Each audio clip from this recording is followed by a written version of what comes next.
Hello दोस्तों, नमस्कार, आदाब, सत श्री अकाल। भारत की बात भारत के साथ में आप सभी का स्वागत है। दोस्तों, आज जो किताब हम शुरू करने जा रहे हैं वो है अंडरस्टैंडिंग इकोनॉमिक डेवलपमेंट और इसका जो पहला चैप्टर है वो है डेवलपमेंट, विकास। आपने प्रधानमंत्री के भाषणों में हमेशा सुना होगा, वो एक बात कहा करते हैं, सबका साथ, सबका विश्वास, सबका विकास। ये विकास शब्द है, इसके क्या मायने हैं, इसका क्या मतलब है। पहले चैप्टर में ये किताब हमें डेवलपमेंट, विकास समझाने का पूरा प्रयास करता है। इस चैप्टर में अंग्रेजी और हिंदी के जो आपको शब्द मिलेंगे उनको मैं एक बार आपको पढ़ के सुना देता हूँ। नीचे पीडीएफ पड़ा है, उस पर उन शब्दों को देख सकते हैं। अंडरस्टैंडिंग, समझना। इकोनॉमिक, आर्थिक। डेवलपमेंट, विकास। एस्पेक्ट्स, पहलू। किसी भी चीज़ को देखने के 4-5 पहलू होते हैं। जैसे किसी गांव के बारे में समझना हो तो आप देखते हैं उस गांव के सामाजिक पहलू क्या है, उसका आर्थिक पहलू क्या है, उसका राजनीतिक पहलू क्या है। तो ये जो अलग अलग पहलू होते हैं इन्हीं को हम इंग्लिश में एस्पेक्ट्स कहते हैं। पर्सपेक्टिव्स, नज़रिया, परिप्रेक्ष्य। हिंदी में शब्द का हिंदी है परिप्रेक्ष्य। जैसे एक पंखा है वो आपको अलग तरीके से दिखता है, और अगर एक मच्छर बैठा है उसको पंखा बिल्कुल अलग तरीके से दिखता है।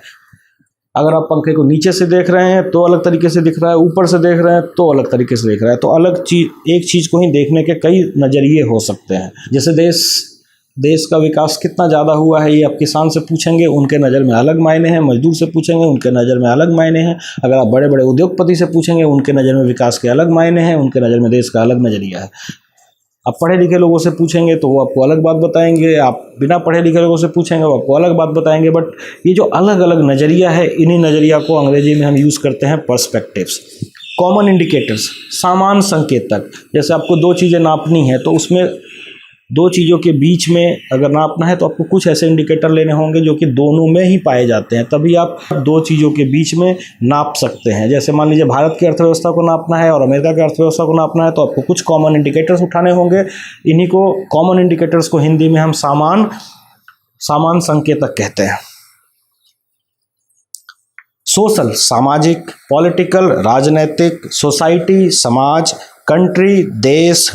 इंडिविजुअल, एक व्यक्ति। इक्वालिटी मतलब समानता, बराबरी। डेमोक्रेटिक पॉलिटिकल प्रोसेस मतलब लोकतांत्रिक राजनीतिक प्रक्रिया। जैसे कि सपोज कीजिए 10 लोग बैठे हैं और उन्होंने मिलकर के किसी बात पे निष्कर्ष निकालना है, तो 10 लोग सभी अपनी अपनी बात रखेंगे लोकतांत्रिक तरीके से, फिर उसमें वोटिंग होगी और अगर 10 में से 6 लोग किसी एक बात पे राजी होते हैं तो वो बात मान ली जाएगी है, तो उस बात को उचित मान करके उस पर कदम उठाए जाएंगे। जो 4 लोग उस बात के खिलाफ हैं वो भी ये समझते हैं कि चलिए लोकतांत्रिक व्यवस्था है तो यही एक तरीका है जिस तरीके से हम बात को बेहतर तरीके से आपस में समझ करके कर सकते हैं, क्योंकि लड़ाई झगड़ा करके देश और समाज का कोई समाधान कभी निकलता ही नहीं है। पर लोकतांत्रिक प्रक्रिया की सबसे अच्छी बात यह है कि अगर 9 आदमी भी किसी एक बात पर राजी हैं और एक आदमी को भी लगता है कि वो बात गलत है तो बहुत ही स्ट्रांग तरीके से, मजबूत तरीके से तो अपना विरोध प्रकट कर सकता है, और हो सकता है कि बाकी लोगों को उनके विचार बदलने के लिए अपने तर्क के आधार पर बाध्य भी कर सकता है। Doctor B.R. अम्बेडकर संविधान सभा में इस बात के लिए जाने जाते थे। कभी कभी कितनी बातें ऐसी हुई है जहां पर पहले सदन किसी और पक्ष में था, लेकिन B.R. अम्बेडकर के तर्कों को सुनने के बाद सदन को अपना मत बदलना पड़ा।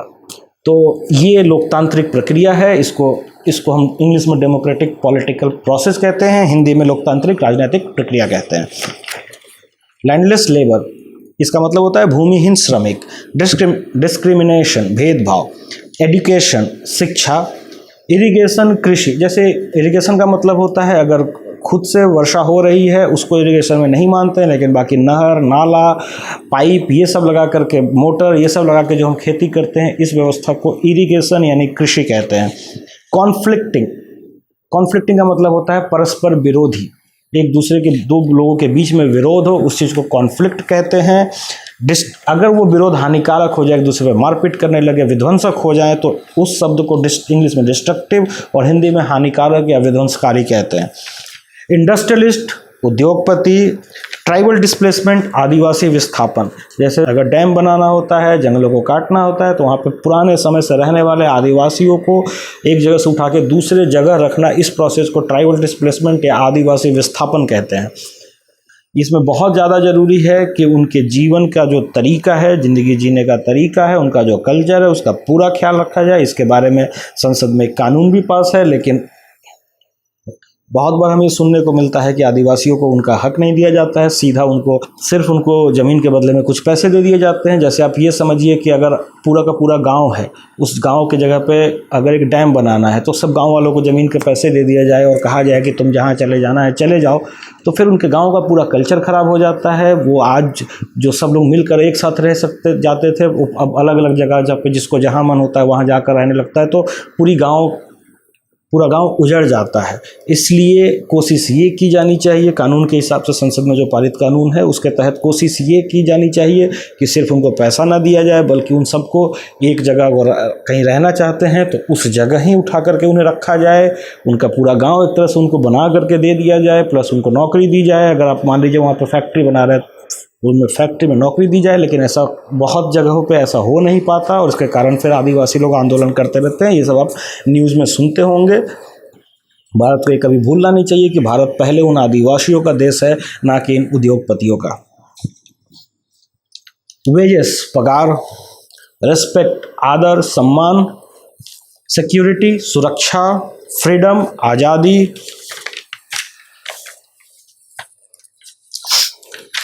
इंटर रिलेटेड, परस्पर एक दूसरे से रिलेटेड होना।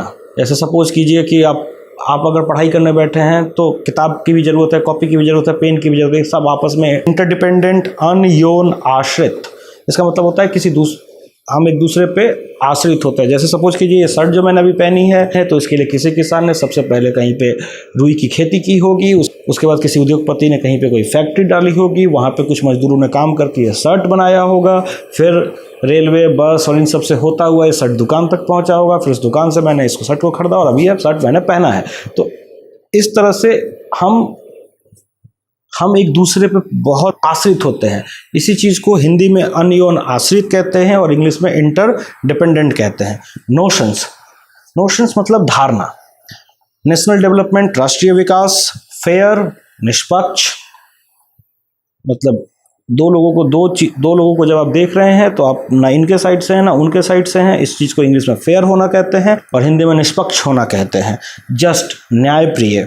वेस्ट मैनेजमेंट, कचरा प्रबंधन। ये बेहद ज़रूरी शब्द है दोस्तों। मान लीजिए हम लोग लेज खा करके या कुरकुरे खा करके प्लास्टिक को फेंक देते हैं तो वो फिर धीरे धीरे वो नदियों में चला जाता है और नदियों से पानी जब समुद्र में जाता है तो सारा प्लास्टिक फिर समुद्र में चला जा रहा है। लेकिन हो क्या रहा है, सारा प्लास्टिक जा करके समुद्र में कुछ 4-5 जगह है वहाँ पे इकट्ठा हो जा रहा है। इकट्ठा होने के कारण समुद्र के नीचे कोरल रीफ्स होता है।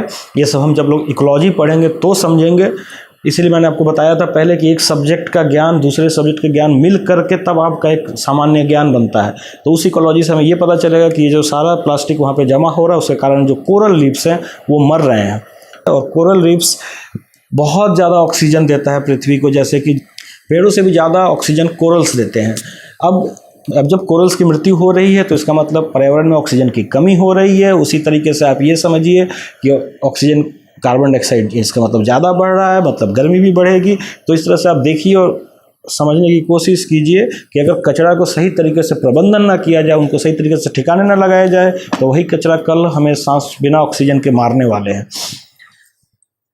उसी तरीके से आप ये समझिए कि जैसे आप शहरों में देखते होंगे बहुत जगह कचरा का ढेर होता है तो वहाँ पे सिर्फ बदबू आती है तो हमें लगता है चलो बदबू ही आ रही है और कोई प्रॉब्लम नहीं है। ऐसा नहीं है, वहाँ पे 100 बीमारियाँ पनपती हैं, वो फिर फैलती हैं। अगर बारिश आ गया, बहुत तेज़ी से उस शहर में बाढ़ आ गया तो वही कचरा फिर घर घर में फैल जाता है। तो इतना जो उठा के इधर किया गया उसका कोई फ़ायदा होता नहीं है। तो उस कचरा को सही तरीके से प्रबंध कर देना कि वो बाद में परेशानी ना उत्पन्न करे, उस सिस्टम को कचरा प्रबंधन कहते हैं और अंग्रेजी में इसको वेस्ट मैनेजमेंट कहते हैं।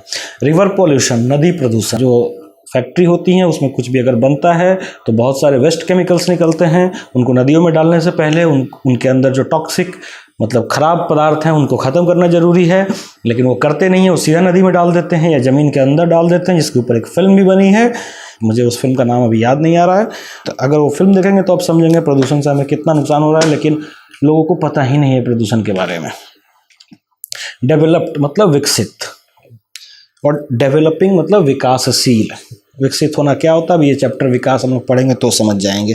कैरेक्टरिस्टिक्स मतलब विशेषताएं, पैरामीटर्स मतलब मापदंड, किसी भी चीज़ को नापते हैं तो अलग अलग मापदंड यूज़ करते हैं, उनको अंग्रेजी में पैरामीटर्स कहा जाता है। इनकम मतलब आय, और पर कैपिटा इनकम मतलब प्रति व्यक्ति आय। हाई मतलब उच्च, मिडिल मतलब मध्यम, और लो मतलब निम्न।